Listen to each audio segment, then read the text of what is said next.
Hello students, welcome to your economics class. Today we will start a new chapter from macroeconomics. The chapter's name is Money and Banking. আজি আমি সমষ্টিবাদী অৰ্থবিজ্ঞানৰ এটা unit start কৰিম নতুনকৈ। ইউনিটটোৰ নাম হৈছে মুদ্ৰা আৰু বেংক ব্যৱস্থা। আজি আমাৰ ডিসকাশনৰ প্ৰথমটো টপিক হ'ব বাৰ্টাৰ সিস্টেম বা বিনিময় প্ৰথা। তাৰ পিছত আমি সেই টপিকটোত জড়িত হৈ থকা যিবোৰ অসুবিধা আছে মানে বিনিময় প্ৰথাৰ অসুবিধাসমূহ that means the limitations or difficulties under barter system we will discuss. মুদ্ৰাৰ প্ৰৱৰ্তন বা প্ৰচলন হোৱাৰ পূৰ্বতে জনসাধাৰণে যি প্ৰক্ৰিয়াৰে দ্ৰব্য বা সামগ্ৰীবোৰৰ লেনদেন কৰিছিল ক্ৰয় বিক্ৰয় কৰিছিল তাক আমি বিনিময় প্ৰথা বুলি কওঁ। বিনিময় প্ৰথাত বস্তুৰ সলনি বস্তু বিনিময় কৰা হৈছিল। উদাহৰণস্বৰূপে ক'বলৈ গ'লে এটুকুৰা কাপোৰ নিৰ্দিষ্ট পৰিমাণৰ ঘেঁহুৰ সৈতে বিনিময় কৰা হৈছিল। যেনেকৈ সেৱাৰ ক্ষেত্ৰত ক'বলৈ গ'লে এজন শিক্ষকক তেখেতৰ সেৱাৰ বিনিময়ত কিছু পাৰিশ্ৰমিক হিচাপে ধান বা ঘেঁহু ইত্যাদি প্ৰদান কৰা হৈছিল। তেনেকুৱা ধৰণৰ বিনিময় মাধ্যম আছিলে। Prior to even invention of money, there existed barter system. It refers to the system of exchange where goods and services were exchanged directly for other goods or services. So it implies direct exchange of commodities against commodities. In other words, we can also say that the economic exchanges without intervention of money, wherever we will witness that there is no intervention of money regarding the economic exchanges, then we will refer that exchange activity as barter system. এই বিনিময় প্ৰথাত কিছুমান অসুবিধা বা সমস্যা আছে যিবোৰে জনসাধাৰণক এই বিনিময় মাধ্যমত কিছু অসুবিধাৰ সৃষ্টি কৰিছিল। We will discuss now the limitations or difficulties of this barter system because direct exchange of commodities against commodities sometimes create some sort of transactional issues. So, first difficulty will be the lack of double coincidence of ones. অৰ্থাৎ অভাৱৰ সংগতিহীনতা। বিনিময় প্ৰথা সফল হ'বৰ বাবে এজন ব্যক্তিৰ যি দ্ৰব্য আৰু সেৱাৰ অভাৱ আছে সেইখিনি আন এজন ব্যক্তিৰ অভাৱৰ সৈতে সংগতি থকাটো অতিকৈ প্ৰয়োজনীয়। অৰ্থাৎ দ্ৰব্য আৰু সেৱাৰ লেনদেন কৰিব বিচৰা এজন ব্যক্তিৰ বাবে এইটো যথেষ্ট প্ৰয়োজনীয় যে তেওঁ এনেকুৱা এজন ব্যক্তি বিচাৰিব লাগিব যিজনে প্ৰথমজনৰ দ্ৰব্য আৰু সেৱা কিনিবলৈ ইচ্ছা কৰাৰ উপৰিও প্ৰথমজনে বিচৰা বস্তুটো তেওঁৰ হাতত থাকিব লাগিব। ইয়াক আমি কৈ আছো অভাৱৰ সংগতি বুলি। When there existed simultaneous fulfillment of mutual wants by buyers and sellers, then it is called as double coincidence of wants. It becomes quite necessary for a person who wants to exchange his goods has to find someone who not only want to purchase his good but also possess that good which the former wants. Barter systemৰ বা বিনিময় প্ৰথাৰ এইটো অসুবিধা আমি এটা উদাহৰণ সহ বুজিবলৈ চেষ্টা কৰিম। প্ৰথম হ'ব যে অভাৱৰ সংগতি কি বা ডাবল কোইন্সিডেন্স অফ ওয়ান্স আমি কি বুজিবলৈ চেষ্টা কৰিম এই উদাহৰণটোৰ জৰিয়তে। সাপোজ দুজন ব্যক্তি এ আৰু বি এৰ ওচৰত আছে ঘেঁহু আৰু তেওঁ লাগে চাউল। অন্যথা বি নামৰ যিজন ব্যক্তি তেওঁৰ ওচৰত আছে চাউল আৰু তেওঁক লাগে হুইট। সেই গতিকে বিৰ যিগিটা ওয়ান্স আছে এক্সচেঞ্জ কৰিব পাৰিব। সো বাৰ্টাৰ সিস্টেম বা বিনিময় প্ৰথা সাকসেসফুল হ'ব। ইয়াত lake of double coincidence of wands বা অভাৱৰ সংগতিহীনতা কেতিয়া হ'ব যেতিয়া এ যেনেকৈ বিচাৰি আছে চাউল আৰু তেওঁৰ ওচৰত আছে ঘেঁহু এক্সচেঞ্জ কৰিবৰ কাৰণে, অন্যথা বি নামৰ ব্যক্তিজনৰ ওচৰত চাউল আছে কিন্তু তেওঁ এক্সচেঞ্জ কৰিবলৈ কাৰণে ঘেঁহু নাই ফিশ আছে মানে তেওঁক ফিশহে লাগে মাছ লাগে। সো তেনে অৱস্থাত আহি পৰিব অভাৱৰ সংগতিহীনতাৰ সমস্যা বা lake of double coincidence of once এই সমস্যাটোৰ কাৰণে বিনিময় প্ৰথা বা বাৰ্টাৰ চিষ্টেম ফেইল হয় বা বিফল হয় আই হোপ এই পইণ্টটো তোমালোকৰ ক্লিয়াৰ হৈছে so let's proceed to the next demerit lake of store of value মূল্য সঞ্চয়ৰ অসুবিধা under barter system it becomes really difficult to store wealth for future use this system suffers from serious drawbacks first one we can say that goods like milk vegetables fruits wheat etc all are perishable in nature and also deteriorates with the passage of time next limitation is that storage in terms of goods becomes very costly বিনিময় প্ৰথাৰ এটা সমস্যা হৈছে যে বিনিময় প্ৰথাত আমি মূল্য সঞ্চয় কৰি ৰাখিব নোৱাৰো ভৱিষ্যতৰ ব্যৱহাৰৰ বাবে আমি ইয়াত মূল্য হওক বা সম্পদ আমি সঞ্চয় কৰি ৰাখিব নোৱাৰো তাৰ কোনো সুবিধা আমি ইয়াত নাপাওঁ যেহেতু আমি সকলোৱে জানো যে দ্ৰব্য আৰু সামগ্ৰীবোৰ ক্ষণস্থায়ী এইবোৰ সময় অতিবাহিত হৈ যোৱাৰ লগে লগে নষ্ট হ'বলৈ ধৰে এটো কাৰণে এনেবোৰ দ্ৰব্যৰ সংৰক্ষণৰ বাবে বহুতো অসুবিধাৰ সন্মুখীন হ'ব লগা হয় সম্পদ সঞ্চয়ৰ এই যে প্ৰথা আছে তাত যথেষ্ট অসুবিধা দেখা দিয়ে যেনেকৈ বেছিভাগ সামগ্ৰী গাখীৰ শাকপাচলি ফলমূল ইত্যাদি সকলোবোৰে সহজে নষ্ট হোৱাৰ প্ৰকৃতিৰ গতিকে সেইবোৰ বেছি দিন সঞ্চয় কৰি ৰাখিব পৰা নাযায় সেই সূত্ৰে আমি ইয়াত এই অসুবিধাটো পাই আছো যে মূল্য সঞ্চয়ৰ ইয়াত সমস্যা আহি পৰে ইয়াৰ পিছৰ তৃতীয়টো limitation হ'ব lack of standard of deferred payments ভৱিষ্যত লেনদেনৰ ক্ষেত্ৰত অসুবিধা আমি ইতিমধ্যে গম পাই আহিছো যে বিনিময় প্ৰথাত বস্তুৰ সলনি বস্তু বিনিময় কৰা হয় সেই কাৰণে ইয়াত আমি ভৱিষ্যতে লেনদেন কৰিব পৰা ধৰণৰ যি ব্যৱস্থা আমি ল'ব নোৱাৰো নিষ্পত্তি সেই ক্ষেত্ৰত এই ব্যৱস্থা আমাৰ কাৰণে উপযুক্ত নহয় In barter system, there is no satisfactory unit in terms of which contracts involving future payment can be made.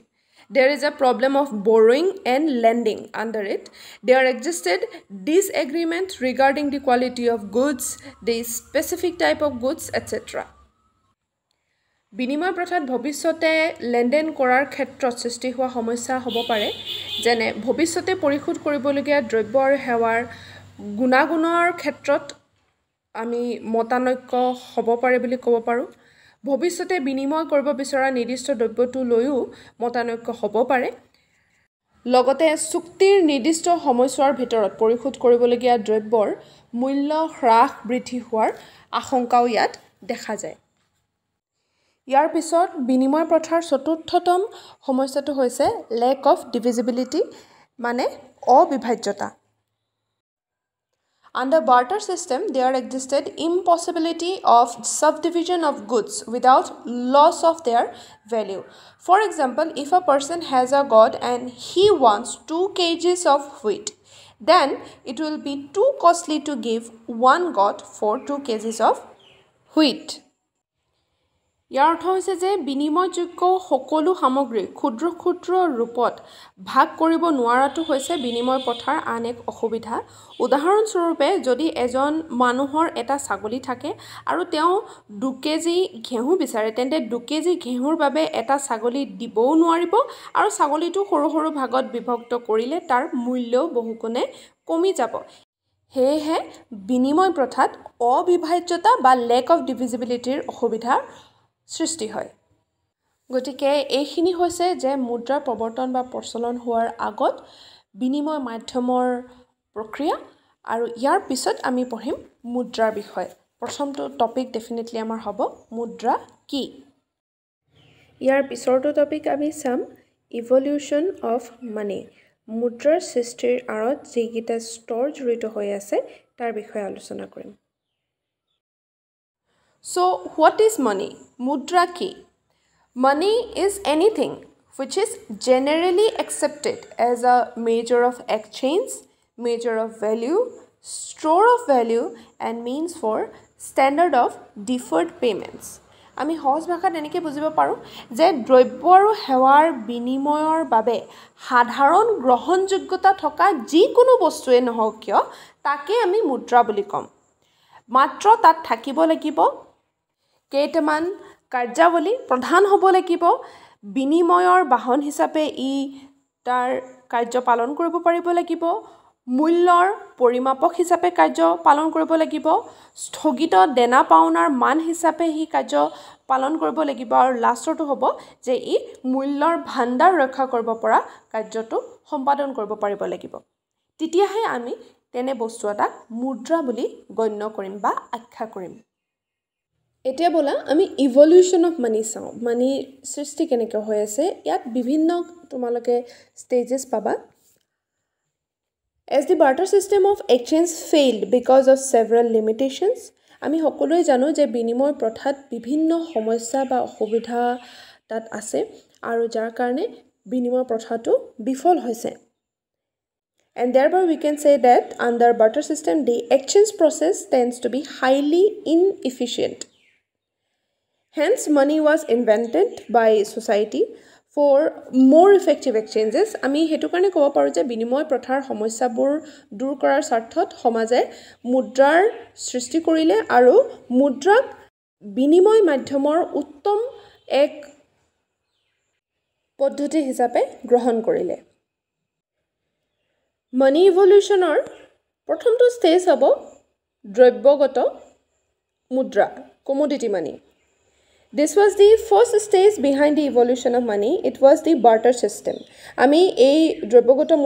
মুদ্ৰাৰ ক্ষেত্ৰত ক'ব পাৰো যে আমি বিনিময় প্ৰথাটোৱে হৈছে বিনিময় বা এক্সচেঞ্জ কৰাৰ হে প্ৰচেষ্টাৰ প্ৰথমটো আৰম্ভণি where any commodity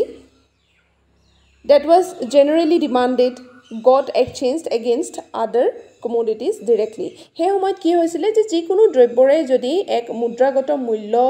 তাত সন্নিবিষ্ট হৈ থাকে হে দ্ৰব্যটোকে যিকোনো আন দ্ৰব্যৰ সৈতে আমি বিনিময় কৰো আৰু লগতে হে দ্ৰব্যবোৰৰ চাহিদাও আমি দেখা পাওঁ But due to the problem of lack of double coincidence of ones, lack of store of value, lack of divisibility, etc., this stage was replaced by the metallic money. আমি ক'ব পাৰো যে যেহেতু আমি এই বিনিময় প্ৰথাত বহুত কিটা সমস্যা দেখি আহিছো প্ৰথমটো যেনেকৈ অভাৱৰ সংগতিহীনতা আছে তেনেকৈ ভৱিষ্যত লেনদেনৰ ক্ষেত্ৰত অসুবিধা বা মূল্য সঞ্চয়ৰ ক্ষেত্ৰত যি অসুবিধা আছে ইত্যাদি হেবোৰৰ কাৰণে এটা সময়ত গৈ এই কমোডিটি মানিটোক মেটালিক মানিয়ে ৰিপ্লেস কৰিছে মেটালিক মানে ধাতুগত মুদ্ৰা So second stage is metallic money ধাতুগত মুদ্ৰা commodity money was replaced by metallic money with the growth of human civilization মানৱ সভ্যতাৰ বিকাশ সাধন হোৱাৰ লগে লগে দ্ৰব্যগত মুদ্ৰাক ধাতুগত মুদ্ৰাৰে পৰিৱৰ্তিত বা স্থানান্তৰিত কৰা হৈছে দ্ৰব্যগত মুদ্ৰাৰ পিছত বিনিময় মাধ্যম হিচাপে ধাতুক ব্যৱহাৰ কৰা হৈছিল ধাতু যেনেকৈ সোণ ৰূপ ইত্যাদি gold and silver were used as metals and treated as medium of exchange but due to reasons like lack of safety during transportation limited supply etc this stage had not proved to be the best form of money যেহেতু আমি জানো যে ধাতুৰ লগত risk factor জড়িত হৈ থাকে এঠাইৰ পৰা আন ঠাইলৈ স্থানান্তৰিত কৰাৰ সময়ত বা এই ধাতুবোৰৰ যি যোগান হেয়াও সীমিত পৰিমাণৰ হেতু কাৰণে আমি ধাতুগত মুদ্ৰাকো মুদ্ৰাৰ উত্তমতম স্তৰ বুলি গ্ৰহণ নকৰো ইয়াৰ পিছৰটো ষ্টেজ বা স্তৰ হ'ব কাগজী মুদ্ৰা বা পেপাৰ মানি অৰ্থাৎ ধাতুগত মুদ্ৰাক কাগজী মুদ্ৰা বা পেপাৰ মানিয়ে ৰিপ্লেস কৰিছে It was due to inconvenience in use of metals like gold and silver. So the society invented paper money, which facilitate huge transportations requiring the use of money. And this paper money is regulated and controlled by the Reserve Bank of India, that is the Central Bank of India. আমি সকলোৱে জানো যে সোণ ৰূপ ইত্যাদিবোৰ use কৰাটো সহজলভ্য নহয় সকলো ক্ষেত্ৰত ৰিস্ক ফেক্টৰ বা ইয়াত সীমিত যোগান ইত্যাদিৰ সমস্যাৰ সৃষ্টি হয় হেতু কাৰণে আমি ক'ব পাৰো যে আমি যদি কাগজী মুদ্ৰা ব্যৱহাৰ কৰো হি